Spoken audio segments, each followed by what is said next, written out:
But we really pushed forward even the most fundamental aspects of what makes a Call of Duty game with Modern Warfare 2. And it's been really amazing for me to come on board this past year and see these innovations coming to life, to hear Jeff jump into, breaking down the 1v1.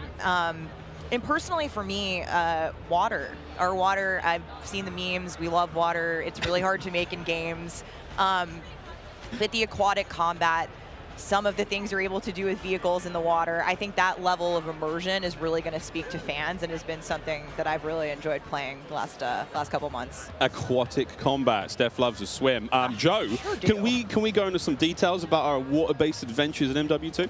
Yeah, I mean, last game we really wanted to add water, and we knew we didn't have time, right? So in Verdansk, we froze the rivers and we made the outskirts just a kill trigger.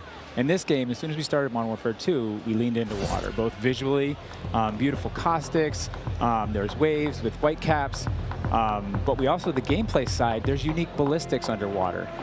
You only can use certain weapons underwater. Your pistol is your weapon underwater, otherwise you can't use your primary weapons.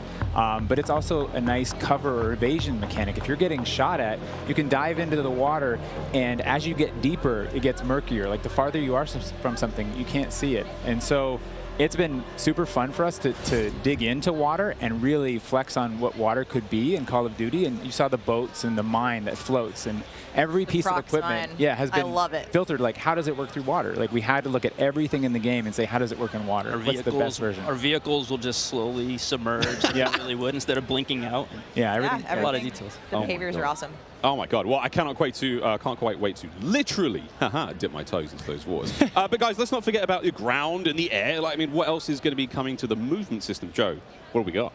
Well, last game we did mount, and we had slide, and even though we're a military shooter, fluid movement is super important to us.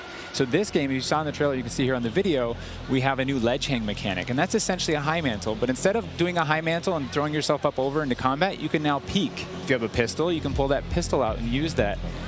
We also added a dive. Last game we had the slide that kept your gun up, but we really wanted players to have an option where if they're getting shot at, they don't know where they're getting shot at, they can get down, get out of fire. But the other really cool thing is the dive is just high enough to let you get through a window. And so if you throw a grenade up into a building's second story, often you'll see players, like rats leaving a ship, diving out through the windows. And it's just another option for players in combat.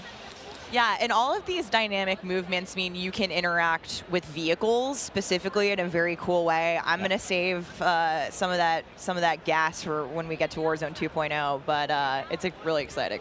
All right, vehicle details to come. But now, guys, let's talk about equipment. Obviously, Call of Duty, crazy sandbox, a lot of cool toys to play with.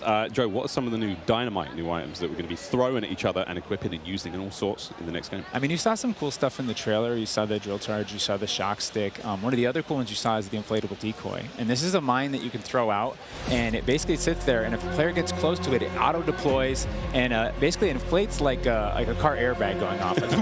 And it faces the person that triggered it, and so it's a great distraction technique. You can also fire it off with a clacker if you want to control when it goes off. You can throw it in water, and here you just saw the DDoS.